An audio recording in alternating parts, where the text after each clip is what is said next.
Hey, everybody. Welcome into the back room. I'm Andy Ostroy.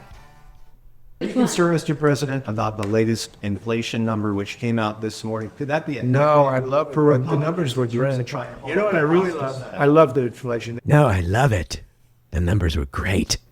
I love inflation. Who doesn't love inflation? Raise your hands if you don't love inflation. Personally, I want to pay as much as humanly possible for everything I buy. Was that the dumbest fucking thing you've ever heard him say? No. Wait, 6 months from the midterms. 6 months from the midterms. Okay? You can bet that John Thune, Mike Johnson, and the rest of them were sitting there going, he didn't just say he loves inflation, did he? Because that's what it sounded like. I'd say it's the dumbest political thing he's done in quite some time. Dumbest thing he's ever said. That would take AI to figure out that. He said it with such, like he was emphatic, like, no, I love the inflation. Yes. The numbers were great.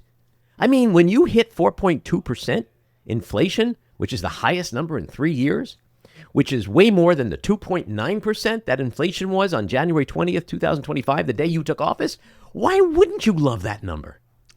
You know, maybe he's hoping for 5%. He's truly fucking psychotic. Of course he's hoping for 5% because that's bigger than 4. Right. He's all about size. I believe it's Give me 10% inflation. I believe it's 600 to Infinity. 1,000% more. Let's go like the kids. Infinity. Google Plus. There's no end to the inflation. Let's go back to the 70s. It's fucking crazy. I am going to talk about that in Iran today, so we'll save some of that. But like, does he have no cognitive connection between his brain and his mouth? Because he doesn't care. He doesn't care about his party. He doesn't care about anything. Yeah.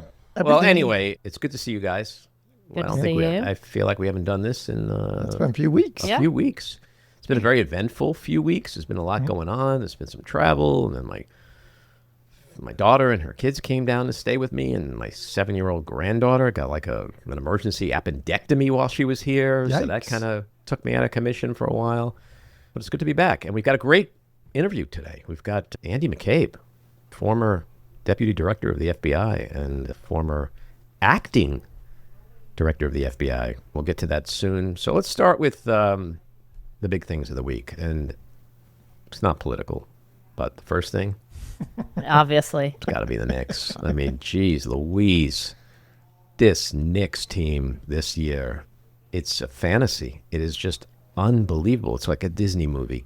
Their postseason performance has been unbelievable. And game 4, Wednesday night, greatest comeback in NBA Finals history. They were down 29 points. But I have to give props to OG Anunoby. This dude, literally 33 points. He went 7 for 9 from the three-point line.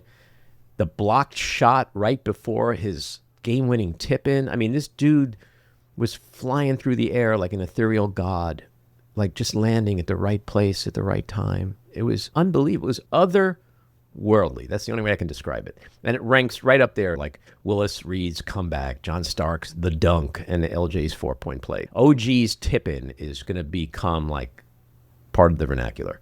And tomorrow night they can clinch the championship in Texas for the first time since 1973. It's very exciting. It's really, really exciting. And the city, I got to say, like I've been wearing, today's the first day, actually. I haven't worn my Spreewell jersey. But everyone's walking around with jerseys and caps and shirts and high-fiving each other and fist bumping and being nice and friendly. It literally brought me back to 9/11 because that's the last time the city was so unified around one thing, and that was over something horrible. This is over something fun and good, and it's a really beautiful thing, and I'm kind of sad when it's going to be over. I couldn't agree more. I went into a nail salon, and the only thing that people were talking about was the Knicks. No, the it's only crazy. thing, and I loved it so much, and I loved the energy. And I mean, like when I went out, when I was done, like I hugged this woman, this stranger, and it felt great. And then I've been going to our local beer place, and it's been potluck dinners and pizza. I cannot tell you how much I'm gonna miss them. Anyway, go Knicks. Really, go Knicks. This is our year. I've suffered through some really lean years. This is our year. All right, that's a perfect segue to Iran.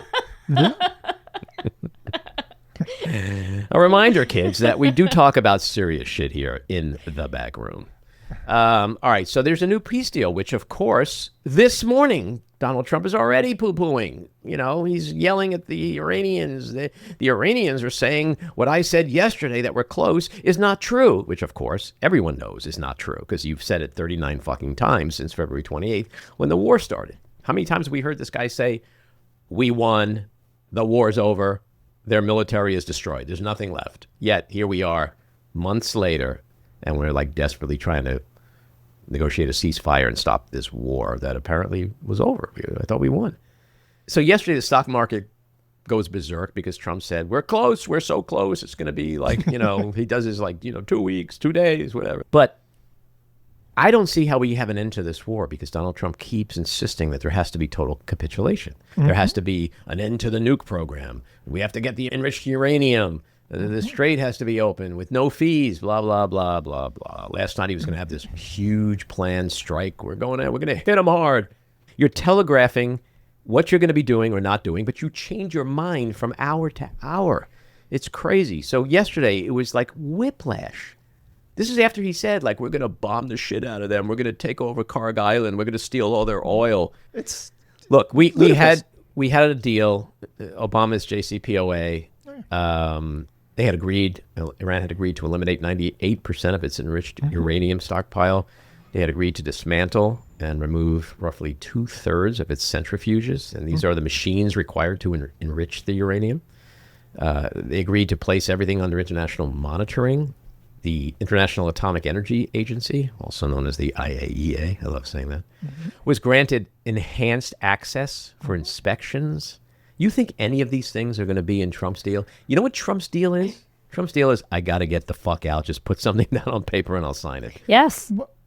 Exactly. That's why it's going to be some sort of like what he did with the tariffs. It's a letter of agreement or something, which will mean nothing, but it'll mean that he can say that everything's fine. Yeah. And if you saw his abrupt interview with Kristen Welker, he said that one of the things he was wanting that nobody ever wanted before was that they should not be able to acquire a nuclear weapon from someone else.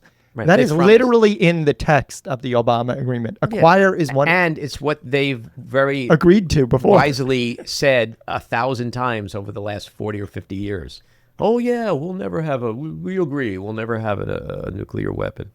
The whole thing is ridiculous. And, how many times has he bashed Biden for giving Iran all that money? And now he's probably going to end up giving them like 2 or 3 times that amount. Sure. Like, we're going to get nothing out of this deal. And when it's done, I bet you the strait is still going to be somewhat closed. Now, whether that's closed, period, or closed unless you pay the fee. The tolling of the strait is catastrophic. So I'll tell you what this fucker is doing. He just wants out. He was like, ooh, I thought this was going to be another Venezuela over in 24 hours. I get to like change the top of the country, the leadership, claim victory, spend the next how many years of my life saying how Iran is such a great new country right now. We get along with everybody and we've got great oil deals. And I fucked up. So let me get out and then let me go do it in Cuba. Because that's what he's going to do. He's going to try to do Venezuela in Cuba. And he's also lost all authority in other means. You saw the other day when he said to Israel and Iran, don't do anything. And they both did something because they don't give a shit. Right. Oh, all right. Let's talk briefly about this very presidential UFC cage match, which is going to take place Sunday on the White House lawn, which also coincides with Donald Trump's 80th birthday. Have you seen? Can I tell you my favorite part? Yeah. It has 8 sides. The claw is amazing. It has 8 sides. The claw. To maximize, revenue for advertising. 8 sides. You got to have the advertising. Obviously. Sure, he gets his VIG. Like the Trump family's getting 5% of the ads revenue. Mm-hmm. I mean, it is so gauche. It is so grotesque. I mean, when you see these like drone photos from above, it looks disgusting. I mean, he paved over the Rose Garden. He demolished the East Wing. That's the outside. The inside looks like a fucking Vegas whorehouse. There's so much. Just full disclosure, never been to one. You know how when you rent an apartment, when you leave it, you have to sort of spackle over and repaint. I will bet you that in 2028, you could make a lot of money investing in spackle for the White House. So you don't think like Gavin Newsom or Kamala Harris or whoever's going to win in 28 is going to walk in there and go, you know what? I kind of like it. Let's just leave it. Dougie, let's just leave it for a while and see how maybe it grows on us. You don't think that's going to happen? Well, the only reason it probably won't happen is that Trump will probably rip the molding off of the walls when he leaves. He goes, hey, you know how much money I spent at Home Depot on this shit? I'm taking it with me. I mean, there's probably some bathrooms at Mar-a-Lago that could get some new molding. The Claw. What movie is that from? Do you know? Kids movie? No. The Claw. Oh, is it Wreck-It Ralph? Maybe. The Claw. And not for nothing, why is the president of the United States promoting violence? Like, is that really the message we want to send our kids? Like, two men beating the shit out of each other in a ring on the White House lawn. Well, it is one of the symptoms of being a malignant narcissist to like violence. You know, it's this performative macho shit that, I mean, if there are any, I don't know if we have any kids listening, but if we have kids listening, kids, you know what being a real man is? Getting rid of paper straws? It's not this, okay? If you're a real man, you constantly don't need to tell people you're a real man. You constantly don't need to, like, identify and define yourself and your manhood with machismo physicality. You don't need to do that. You don't need to be Bobby Kennedy doing one pull-up in your fucking jeans and without a shirt, like whatever that workout outfit is. I don't know. There's something going on there that I can't figure out. I did think it was relevant that there was a poll that came out that only 16% of Americans were in favor of this nonsense. But really, who That's knows? a low number Who these knows days. these days? Like 16%. That was very validating. We know because his polling sucks. We know because all these Republicans are quitting and they're not running again. They all know. John Cornyn said this morning that November is going to be a disaster for the Republican Party. All right, let's get to our winners and losers. My loser, the FBI for raiding an Ohio voters' rights organization yesterday and intimidating staff members in an effort to sow doubt on election integrity. My second loser, HUD for suspending funding to the LA Homeless Service Authority, displaying this administration's utter cruelty. My loser are retail investors. SpaceX is pulling off the biggest IPO ever, even though it lost nearly $5 billion last year. Thanks to a NASDAQ rule change, the index funds and 401ks will soon be forced to buy it. My winner is Scott Pelley for refusing to go quietly. Fired from 60 Minutes on June 3rd after telling staff that editor-in-chief Barry Weiss was murdering the show, Pelley walked out with his 51 Emmys and his reputation intact. My winner, the Knicks. There is no bigger winner this week.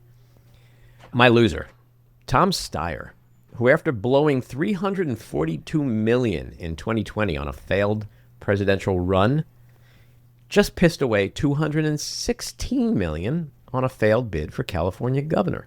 That's over $500 million in vanity campaigns. Which gets us to the weekly rant. So as we've been talking, Donald Trump had a little impromptu press conference in the Oval Office this week. He was asked what he thinks of the new 4.2% inflation number that came out. Again, the highest level in 3 years. His reply should absolutely stun independent and moderate Republican voters. And it should be included in every single ad put out by the DNC, its PACs, its surrogates, and every candidate running for office, because that's how good it was. I love it. I love the inflation, he immediately and shockingly vomited out. Look, Americans are struggling. The working class, young folks, they're drowning in an affordability crisis. Everything, including gas, groceries, healthcare, insurance, and housing costs, are skyrocketing. He promised to quickly bring down inflation, which sat at 2.9% a year and a half ago, the day he took office. It's now at 4.2%. He promised to bring down the cost of food and other goods and services that are essential to voters. He also promised no more wars. But within a year, he got us embroiled in a fucking quagmire in Iran with no end in sight, and which is the reason we have $4.60 per gallon gasoline prices. And we don't have to go back too far to remember Trump saying that, quote, affordability is a Democratic hoax, or that he doesn't, quote, care about Americans' economic struggles. And despite his attempts to spin a different narrative, I believe both of these comments that he repeatedly makes are hurting him significantly at the polls, which is why his approval is in the toilet at around 34% and why he's lost independent voters, young men, Gen Z, Hispanics, and is even starting to dip into his bread and butter non-college white voters. But I love it. I love the inflation. It's hard to fathom how he or the Republican Party can spin their way out of that one. Because the truth is, it is becoming abundantly clear, even to many in his MAGA base, that he just doesn't give a flying fuck about them or their economic problems. He doesn't care about inflation because it doesn't affect him. Because he's reportedly grifted over $4 billion in the last year through his corrupt crypto scams and other abuses of government. And he's filthy richer than ever. I'm not sure how he ever convinced the working class that he was one of them, but I gather they're starting to realize he's nothing but an elitist who flew on private jets, rode in limousines, lived in a mansion in the sky and another on the beach, and has nothing in common with them, except their shared love of Trump. But he jumped another shark this week, and this one was a great white. I love the inflation is going to be the final nail in the Republican Party's midterm coffin. All right, let's get to Andrew McCabe, the former Deputy Director and Acting Director of the Federal Bureau of Investigation. He is also the author of the New York Times bestselling book, The Threat: How the FBI Protects America in the Age of Terror and Trump. He is currently a senior law enforcement analyst for CNN, a distinguished visiting professor at the George Mason University Schar School of Policy and Government, a consultant and advisor to cyber companies, and the co-host of the podcast Unjustified, about the policies and actions of the Department of Justice. He began his 21-year FBI career in 1996 as a special agent assigned to the New York City field office, where he investigated Russian organized crime cases. In 2006, he shifted his focus to national security when he was promoted to FBI headquarters in the Counterterrorism Division. He went on to serve in numerous high-level leadership positions in the FBI, including Assistant Director of the Counterterrorism Division, Executive Assistant Director of the National Security Branch, Assistant Director in charge of the Washington Field Office, and Deputy Director of the FBI. In 2017, he served as the Acting FBI Director after the firing of James Comey. He retired from the FBI in 2018. Andy, welcome into the back room. Hey, how are you, Andy? Thanks for having me on. Excellent. It's great to have you here. So you've spent years inside the FBI. You've also been a direct target of Donald Trump. Looking at the administration today, what concerns you the most about what you see as Trump's and the administration's expanding use and abuse, more so, of government power, especially against his opponents? Yeah, well, you cut a big swath with that one.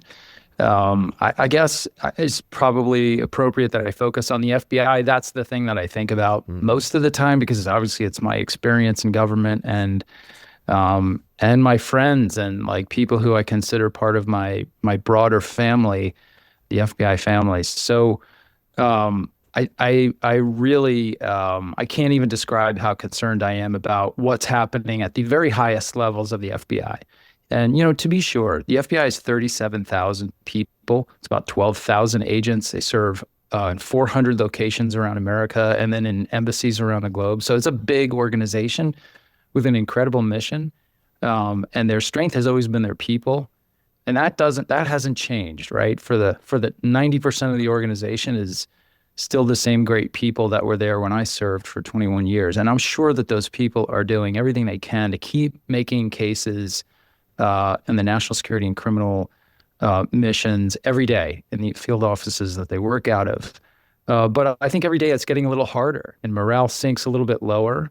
And then when you look at the way that FBI leadership has targeted individuals because of the cases that they've worked on, has made a concerted effort to build a false narrative around the work that was done over the last 5 to 10 years. It's really a destructive, kind of corrosive undermining of the institution, of the ability of its people to do their job, and maybe more critically, of the American people's view of the FBI and FBI people, what they do, how they do it, their commitment to following the law and finding the facts and doing that only in an apolitical and independent way. I worry about them every day. On a personal level, I know people who are still struggling inside the organization. I know many people who have been kicked out basically for doing nothing other than showing up and doing their jobs. And it really disturbs me. It's a critical part of our democracy, having a politically independent law enforcement agency that can step into these very hard issues that are political by nature, right? Like, you can't do political corruption investigations without bumping up against politics. And we've done that forever. But the point is, we do those investigations in an apolitical way. And to have that capability completely eviscerated, it's dangerous. It's dangerous for the country. Yeah, well, there's a lot of micro stuff I want to get into with you in a moment, but on a macro level, and you mentioned what I think is the most important thing, and that is that firewall that has traditionally been there, that independence. When you think of the Department of Justice and the FBI and its traditional independence from the executive branch, that kind of makes those of us at home feel like things are getting done right, that no man is above the law, no woman is above the law. That's right. That justice will be served, the weak will be protected and defended. I mean, what we have now, it is like the mob. It's like the mafia. And, Donald Trump has spent his whole life saying, I want my Roy Cohn. And, he had his Roy Cohn. First it was Pam Bondi, and now it's Todd Blanche. My question, and it also relates to what you were saying about morale, this genie is now out of the bottle. Can it ever get back in? Yeah, short answer, yes. And I'm confident of that. But the bigger complication is, how long does that take? Right? We are going to get, and the FBI is just a microcosm in this theory. We'll get through this. We're going to get through this period of incredible stress and damage. Because we've weathered these sorts of challenges or similar challenges or other challenges in the past, and we've gotten through them. We will this time as well. The question is, how long will it take, and what will we have to do to repair the organization, restore the morale, the public's confidence, and the perception of what they do? I mean, let's remember, this is not the first time. We actually came from a period of intense political influence, right, under J. Edgar Hoover. Mm-hmm. J. Edgar Hoover used the awesome power of the FBI to perform political tasks for every president he served, Democrat and Republican. And in the course of doing so, he aggregated enormous power for himself. We learned how destructive that could be, and we changed it. So the FBI, when you say FBI today, as all people do, what you're thinking of really is the modern FBI, the post-Hoover FBI, post-Church Commission, post-Pike Commission reforms in the early and mid-1970s, where we put into place things like the White House contacts policy, which forbids FBI employees, agents or otherwise, from interacting with the political side of the White House. Things that were done because we acknowledged how important that independence is. That independence is the core of people's trust and belief in the criminal justice system, that everyone should be treated the same, that you're not treated differently because you're in the opposition party or disfavored for whatever reason. And that's how things went. We completely turned around the function and the understanding of the FBI in this country. I think that can be done again, but it's going to take really forceful, committed leadership and maybe some hard work of undoing some of the things and people who have joined the institution in the last few years. What does that undoing look like, and does that involve legislation? I think it's a lot of different things. I think there's absolutely a place for legislation. One thing that we've learned in this period is these things that we accepted as universally shared beliefs, and which are then kind of practiced through what we call norms, right? They're not rules, they're not officially policies, but it's just the way we do business because we all agree this is the best way to do business.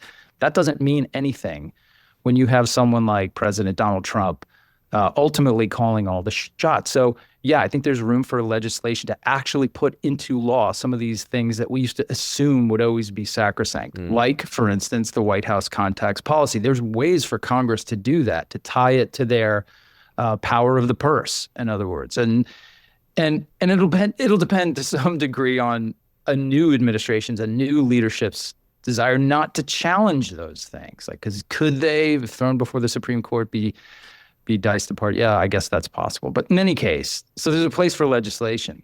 But there's a bigger role, I think, for leadership. We have to return people to the leadership of these government agencies, people who are committed to these sorts of ideals, and people who will make affirmative efforts to go through their own agencies and find where these weaknesses have been allowed to exist and have been introduced into the systems and the processes and the policies that they do, and also in the personnel that have been hired over the last several years.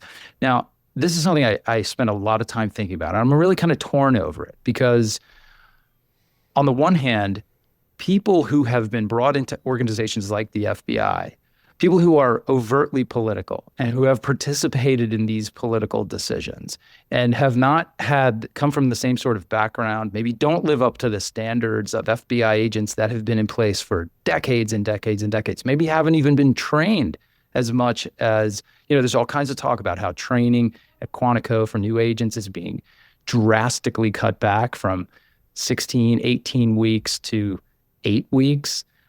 That's a cancer in the organization. FBI agents who preceded this era will never accept those people as co-equal colleagues. As well, they should not. And so what do you do with these people? That has to be addressed. Now, the other side of the argument is the next administration cannot do what the current one did. You can't charge in on day one and start firing people because they're right-leaning or Republican or voted for Trump. Like, that is not acceptable. It wasn't acceptable when this administration did that to people who preceded it, and it won't be for the next one. So I think it's a matter of returning to standards, enforcing those standards of conduct and performance in maybe a new and more aggressive way than we have in the past, and very closely reviewing the performance of those, particularly those people who've been hired in the last few years. Yeah. And we need to get rid of people who aren't committed to those goals. I think what you're saying about norms and boundaries and standards is really important, because all we have to do is go back a couple of years and you look at someone like Merrick Garland, former Attorney General, and how he tried to operate by the book, by the unspoken rules, by the internal memos, whatever you want to call them, which is such a marked difference from what we see now. And it would be really important to take those things out of the memo bucket and literally put them in procedure and policy and law. You mentioned the morale. So when we talk about genies going back in the bottle, to me there are three things. There's like the presidency and how it views its role or power over the judicial part of government and the FBI. And then there's the agents themselves and the hiring and the firing. And then there's how the public perceives, the integrity of the FBI. But with regard to the agents, how long can it take to get the workforce, the agents, back to a level where it's not political? They're not getting tested, the way, I want to talk about all that stuff in a minute, but like, can that be ramped up fairly quickly with a new administration and an FBI director that is a straight arrow? It can. Surprisingly, it can, right? Agents, even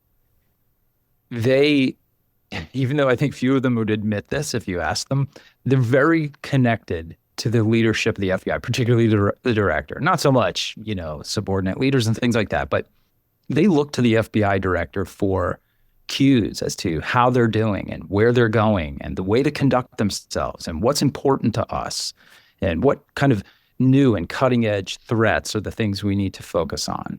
And given a leader that they respect their background, their education, their prior experience, their basic qualifications for the job, none of which are current with the current leadership, Kash Patel, but all those things that have historically been the foundation of legitimacy for FBI directors. Okay, so that's the beginning.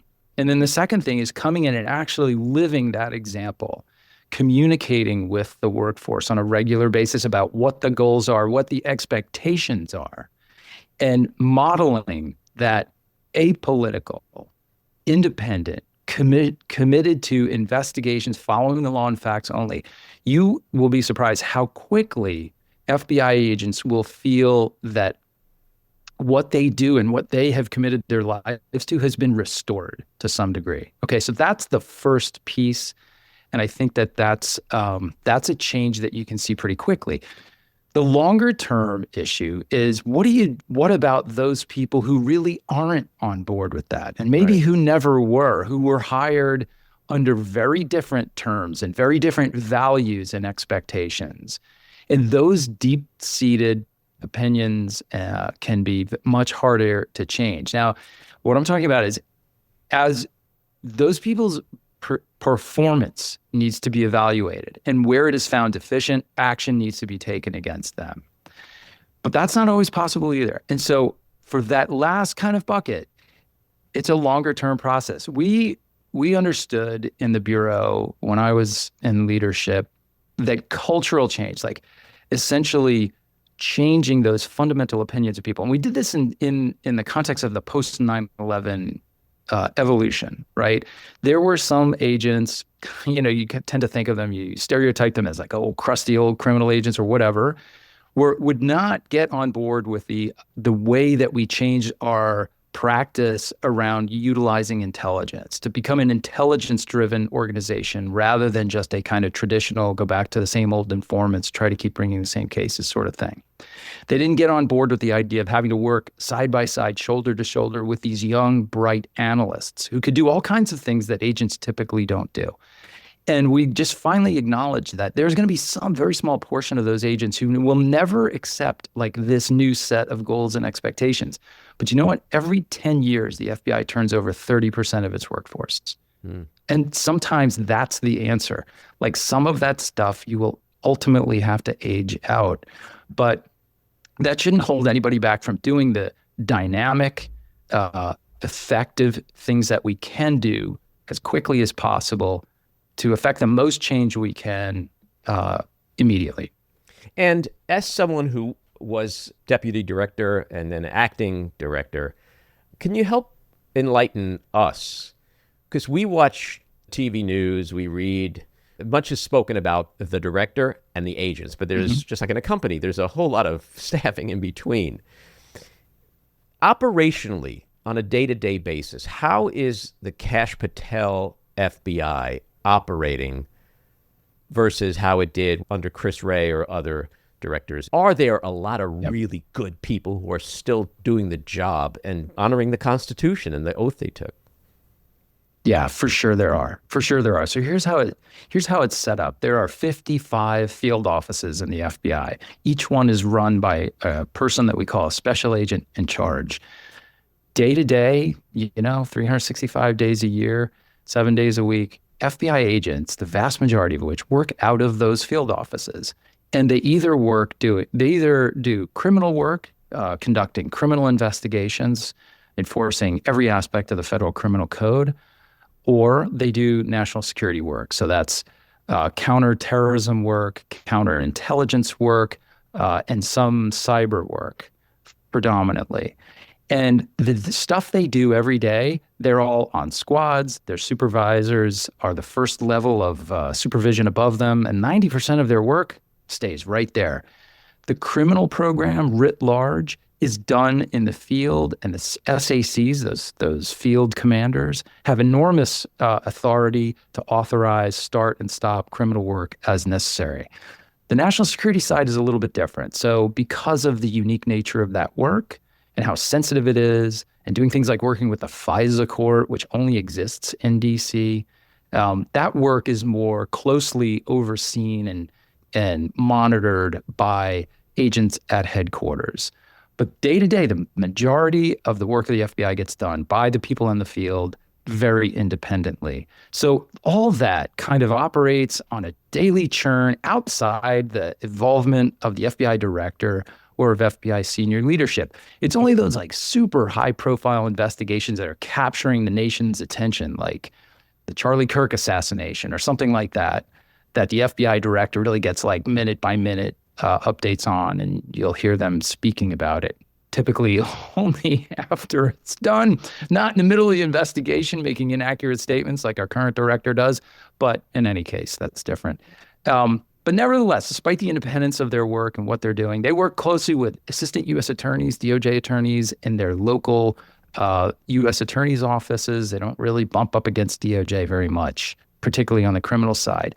But despite that independence, they know what's happening. Mm-hmm. And they know what's going on at headquarters. They know what the FBI director wants. There are periodic meetings that the director has with the field commanders where he puts out kind of the vision for the future and priorities and things like that. They also read the reporting. And right now, what they're reading about their own FBI director is that he allegedly abuses alcohol frequently. He's allegedly drunk at social events. He is allegedly abusing the use of the FBI aircraft for his own personal benefit and entertainment, and for the entertainment and benefit of his girlfriends and other friends. They see things like articles written about he's giving away, bottles of his favorite bourbon to friends and associates, and is kind of co-opted Patel branded. Yeah. Yeah. He's taken first of all, he carries an FBI badge. You're not an agent. You'll never be an agent, Kash Patel. You will not. You're not there to be an agent. You're there to be the director. There's only one director. Right now, it's you. So they see these things. They see him wearing a raid jacket like he thinks he's an agent. And it just continues to undermine their confidence in his ability to lead. When he shows up for meetings and places and he's not wearing a suit, this seems like a very minimal detail to most people, or, few of us ever wear suits anymore. This is a big deal in the FBI. Right.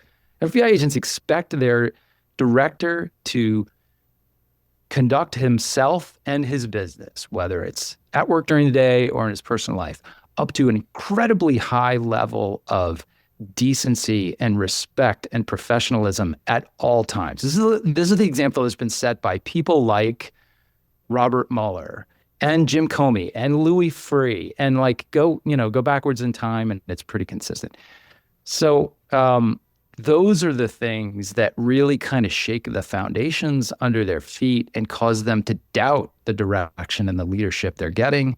And then they see what's happening politically. Their colleagues and friends and associates and people they know in FBI leadership who are being forced out of the organization, some of them before they're even eligible for retirement, which is something that FBI agents look at as like a violation of a sacred oath, really. And then Kash Patel shows up with the FBI badge in which he's included the number 9 on to represent himself as the 9th director. It's like, man, you couldn't figure out that desecrating the FBI badge is something that FBI agents would see as, horrible. I mean, I don't know. No, he's learned from Daddy. Daddy teaches them all, like slap your name on everything. And, I still remember when Trump went to the Justice Department and spoke and completely disrespected the institution because you just never go there and politicize things. But, it's in a way like a family, and you learn from the top. And so I'd be very curious for you to speak for a moment about the lie detector tests, the loyalty oaths, some of the other things you're aware of that are going on there on the hiring side, and how different that is historically from how things are done at the Bureau. Yeah. Every election cycle. And once you're in FBI leadership at the lowest possible level, field supervisor, GS 14, on up to deputy director, every election cycle, you would get a missive from headquarters explaining how you do not talk about politics. We don't bring politics into the workplace. We don't ask people who they voted for. We certainly don't assign people work based on who they voted for. It's absolutely, it's forbidden for FBI leadership to act in that way. And the FBI workforce understands those rules. Like, that stuff doesn't, I guess, exist anymore, right? So the idea of agents taking loyalty tests, I mean, this is an organization in which a good percentage of agents and analysts work the Russian threat. Like, this is what they see our enemy doing to itself. So to see these sorts of policies, which actually reflect the worst of, authoritarian regimes that we're concerned about as threats to America, is just shocking and disgusting.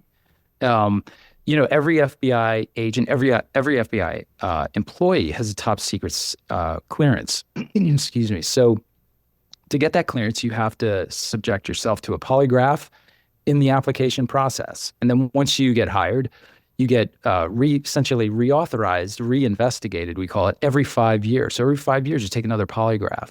So FBI agents and personnel, they know what that polygraph is supposed to include and what it's not, right? It is very basic things about, do you steal from the office? Are you in touch with, foreign governments? All that kind of stuff.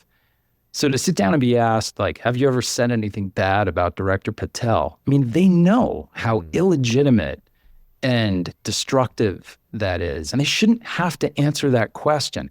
But it's very hard. If you're an executive assistant director or the deputy director, you can say, I'm not answering that question, because you might get fired for it. But as an FBI agent, as a GS-13 or GS-12 or something, or an analyst or GS-10 staffer, totally committed to the organization, the only place you've ever wanted to work, you have every intent to stay there the entirety of your career.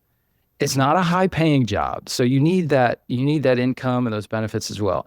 It's tough to put someone in that position where they have to take a moral stance of, I refuse to comply with this illegal and improper inquiry, and risk getting fired.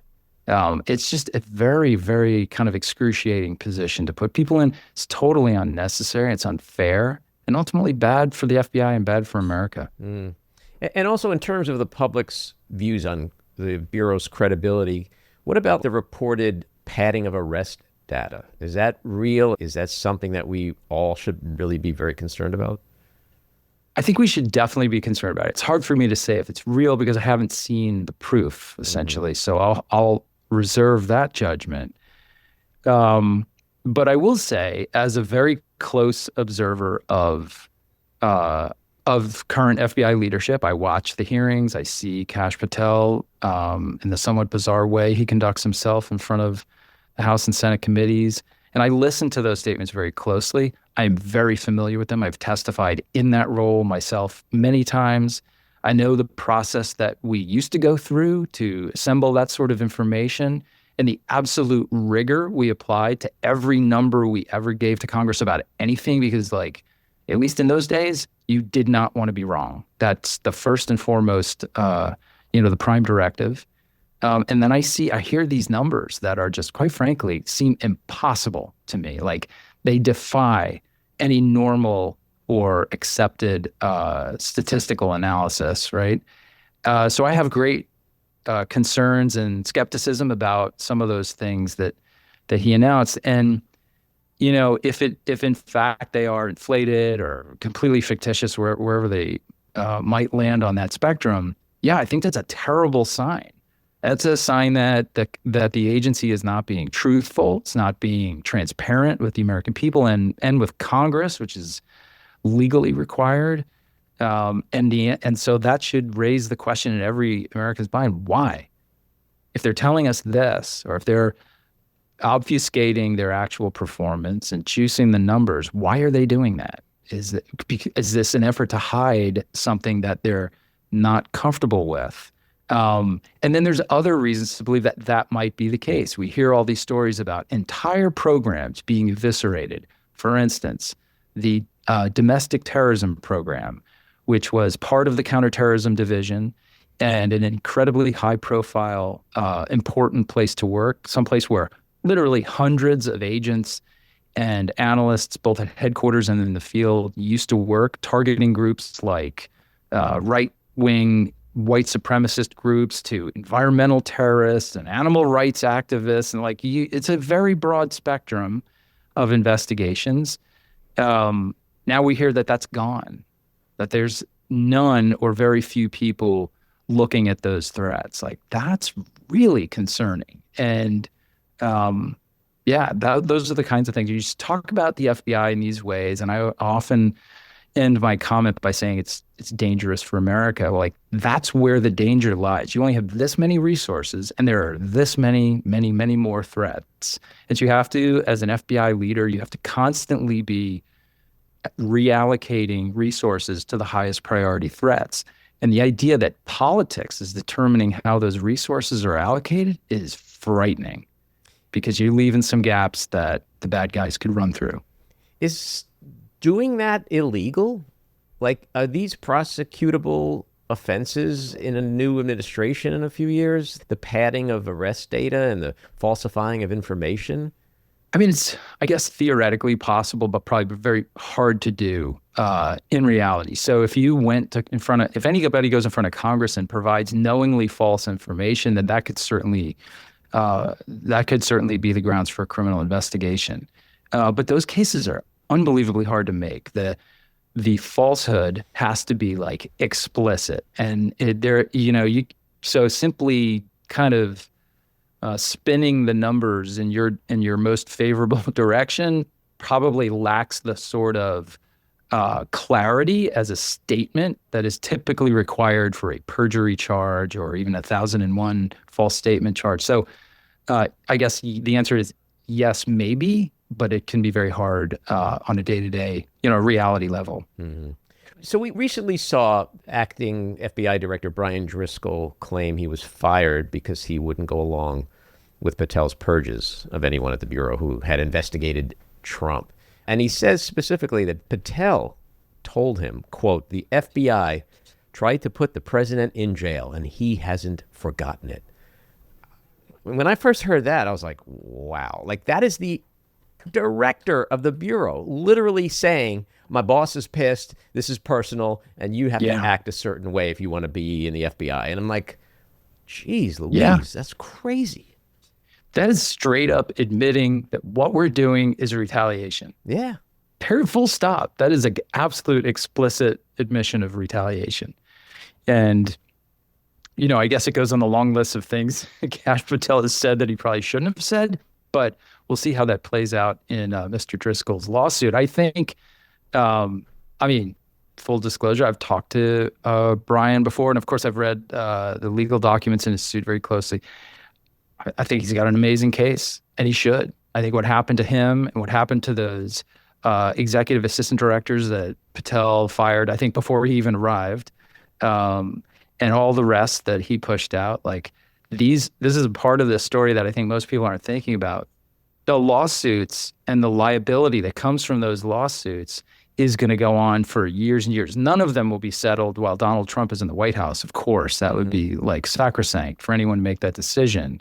But the next administration that comes in is going to have to do something with them. And, if my suit is any predictor, I filed a lawsuit to challenge my wrongful termination. And we had just won some crucial kind of early litigation victories. And we're heading into a very aggressive round of discovery. And literally minutes after Merrick Garland was confirmed, the DOJ representative on the civil side called my lawyer and said, let's get together and talk settlement. Mm-hmm. So you could see that happening with maybe some of these suits in the next administration, but it's gonna carry a big bill. And these, the way you right wrongs in the civil litigation side of the world is by granting people damages. And so these are essentially bills that the current administration is creating and leaving for whoever follows them. Would you have been applying for his slush fund? I have to tell you. Get on that list. First of all, yeah, I'm not convinced it's gone. Oh, Like, that's one of my questions was, are you convinced it's gone? Because he says it's gone. Todd Blanche says it's gone, but a lot of people are saying, no, there's behind the scenes, there's a lot of stuff going on. Yeah, what he said by my listening was, we're not going to do this. He didn't say we're not going to do anything. Right. So that remains to be seen. I do not believe it's gone. And I'm actually hearing from some people now that there's already talk at DOJ about how to re-engineer this thing to avoid the problems of the last one. But nevertheless, like, I'm really kind of torn about it. I am thinking about it. I was thinking about it when it was still a thing in its prior iteration. Absolutely, I would do it. The reason to do it would be, I'm sure I'd be denied, and it would create a great opportunity to challenge the entire thing. And I really feel like it's important for people to challenge them, whether it's in court or in the ballot box or any place else. If you don't approve of or like what's going on, I think we have an obligation to push back. And we can't all push back in the same way. We don't all have the same resources and access and things like that. I totally understand it. And people have a lot of other things to consider, the safety of their families and their income and everything else. But I saw this as a way that I could possibly create an opportunity to push back. Fortunately, I have great lawyers. Unfortunately, I guess, for all the problems I've had in the last few years.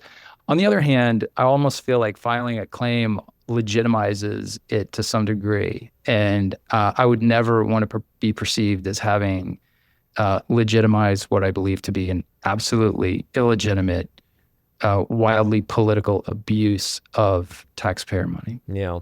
I often talk about feelings on this show. I'm big on feelings because I think without talking about feelings, we're just automatons, robots. I wonder, how must it feel for someone like you who led the FBI, the nation's top law enforcement agency, to see our government, our attorney general, shamelessly, publicly saying, we're going to take money out of taxpayer funds and reward people for beating the shit out of cops on January 6th. Because that's what it is. We could sugarcoat it. The media could sugarcoat 100%. it. But that is 1,000,000% what it is. How must that make you feel? Andy, I try to keep this in my private life and not in my public life. But man, I rage over these things. I can't tell you how, first it's just it's like getting punched in the face. It's so disorienting. And then it's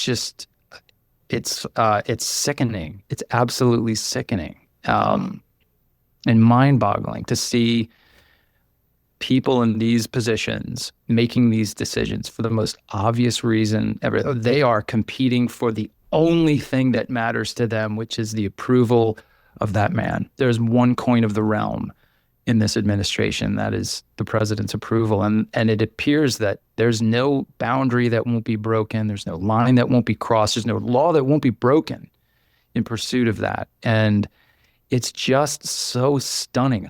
I was in government 21 years. A lot of the people who were in leadership positions during that time, some of them I agreed with, many of them I didn't. Policies that were enacted and pursued, some of them I disagreed with, but I went along with them anyway because they were not illegal, they were not immoral. And it was my job to execute those goals or what have you.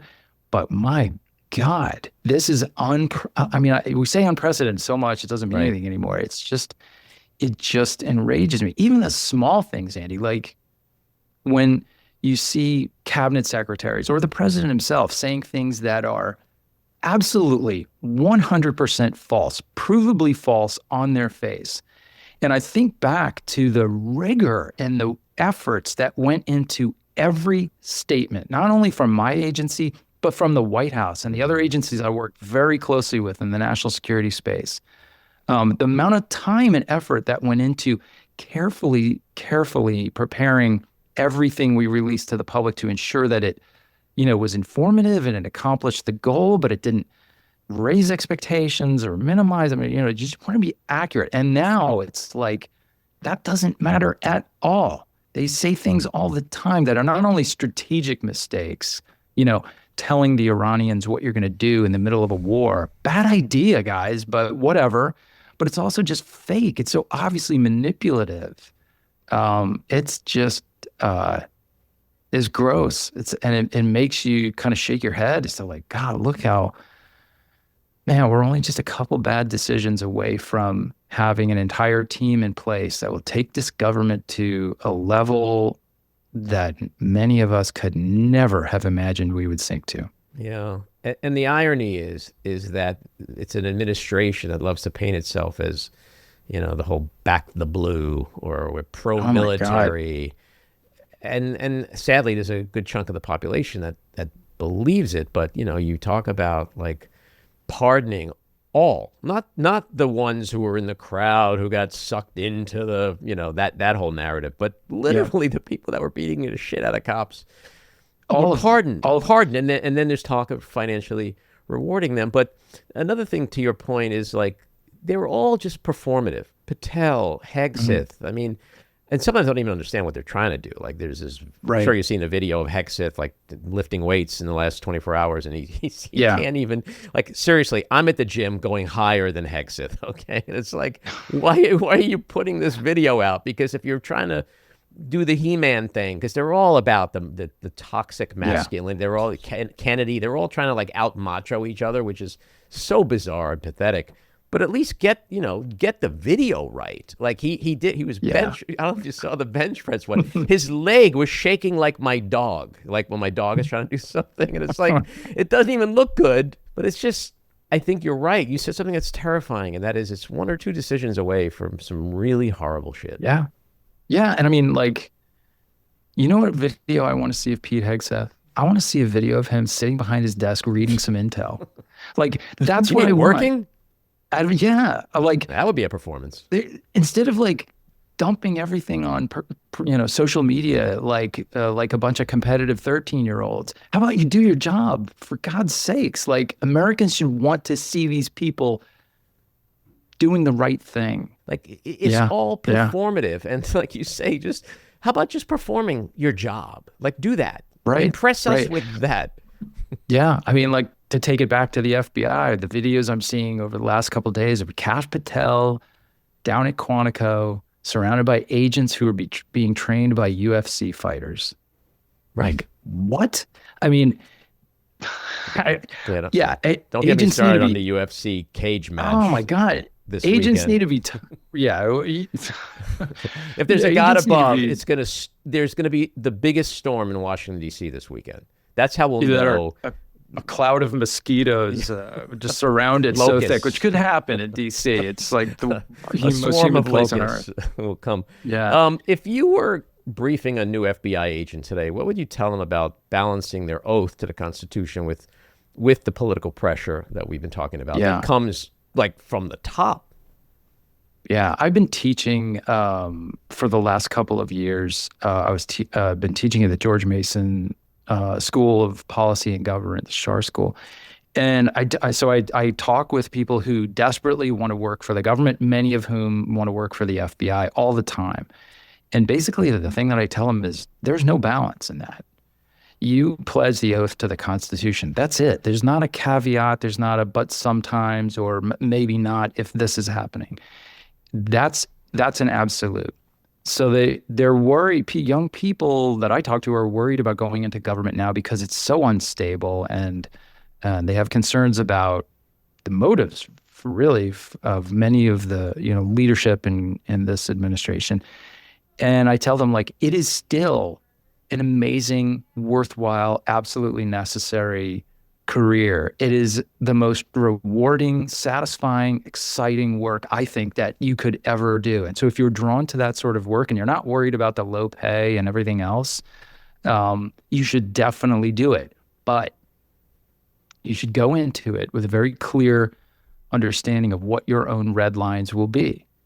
when you're asked to do something that you think is morally inconsistent with your values and your oath to your Constitution, then it's time to go. Be prepared to walk away from that job. And that's something that takes a lot of thought before you get there.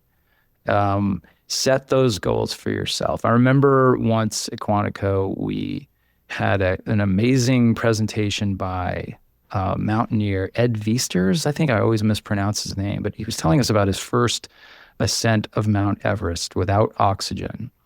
And he had told himself that when he reached a certain time in the morning, no matter where he was on the mountain, he would turn around and go down, because getting up is actually the easy part. It's coming down alive. That's the hard part. And he knew that as he got higher and higher, his cognitive capacity would diminish because of the low level of oxygen. And he got within something like, 10, 20 meters of the summit. You could see it. And he turned around and went down. He's like, that's why you make that decision ahead of time. And when the time comes, you follow your principles and your decision. And of course, the next time he tried it, he made it. So it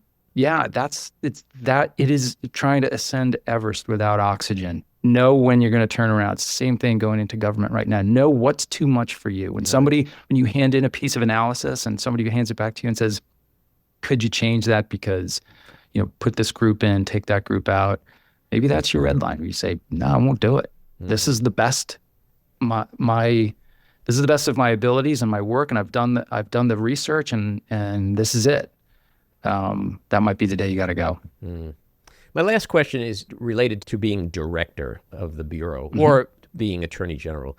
When we talk about the norms and history and how the directors typically, or the attorneys general typically have been in terms of public facing, that part of their job, we know that Merrick Garland never spoke unless we were arresting somebody huge in Colombia and he wanted to make that announcement.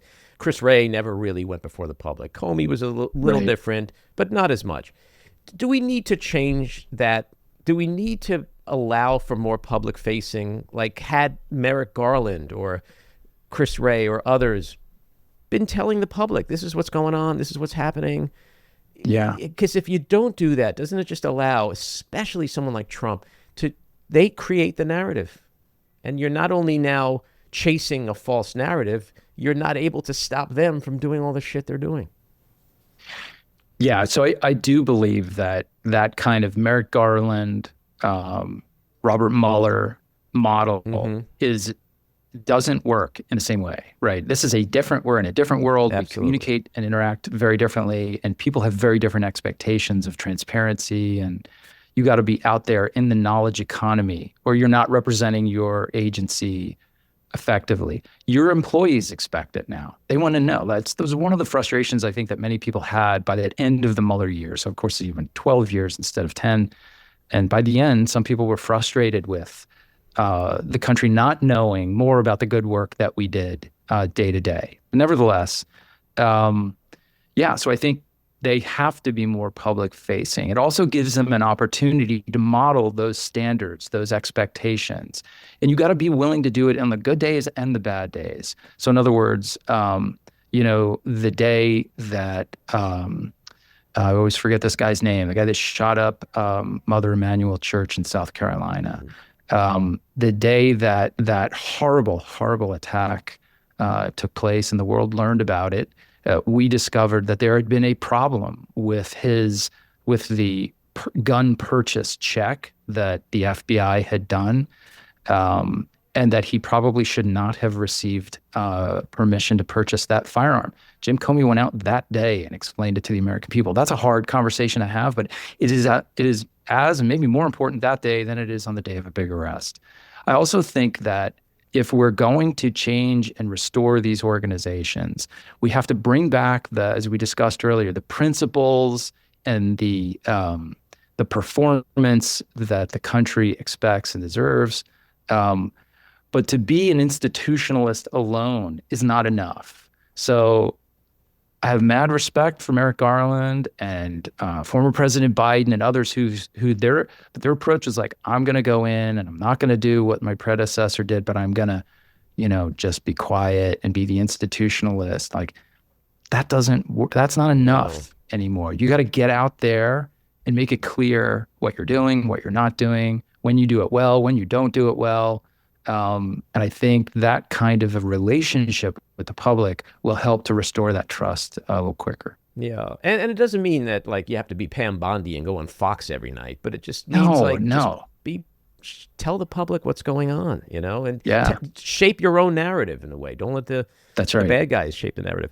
Okay, I lied before. I have one more quick question. Speaking of Comey, he walks, right? Sooner than later? As Jim Comey himself would say, I because of my background, I have a hard time talking about like making predictions in cases that are still open. But I will say this. That case is a disaster. I mean, that case, there are so many very, very strong reasons to challenge the indictment itself, to try to get the indictment knocked out before it ever even goes forward in court. There are First Amendment problems. There are very deep-seated problems with, on a substantive level. If it survives the First Amendment challenges and those things, there are problems legally, like the idea that this obscure insane interpretation of a shell collection of shells on the beach could actually reach the level of specificity required to bring a prosecution for threatening to kill the president of the United States is just insane. This is exactly what it looks like. Like, believe your own eyes, right? January 6th was not a day of love. We all have seen the videos. We know it wasn't. This is the same thing. This is a stupid, goofy thing that I guess Jim came across as he was walking down the beach. And it's nothing more than that. And I don't believe it should have ever been the basis of any sort of investigation, much less an indictment. Yeah, well, it's like you said before, we're living in a different world. Yes, Andy, great conversation, and I hope you'll come back and chat with us again. Yeah, thanks, Andy. It's been a blast. Call me anytime. Alrighty, take care. This episode was produced and edited by me, Andy Ostroy. It was co-produced by Maddie Rosenberg and Jen Hammoud for Radio Free Rhinecliff, with additional editing by Maddie Rosenberg, music by Andrew Hollander, and graphic design by Cricket Langale. And with a special thanks to our sponsor, The Epicurean. Again, thanks for listening. Please rate and review wherever you get your podcasts, and subscribe to the Backroom with Andy Ostroy YouTube channel, where you can watch full videos of our interviews. See you next time.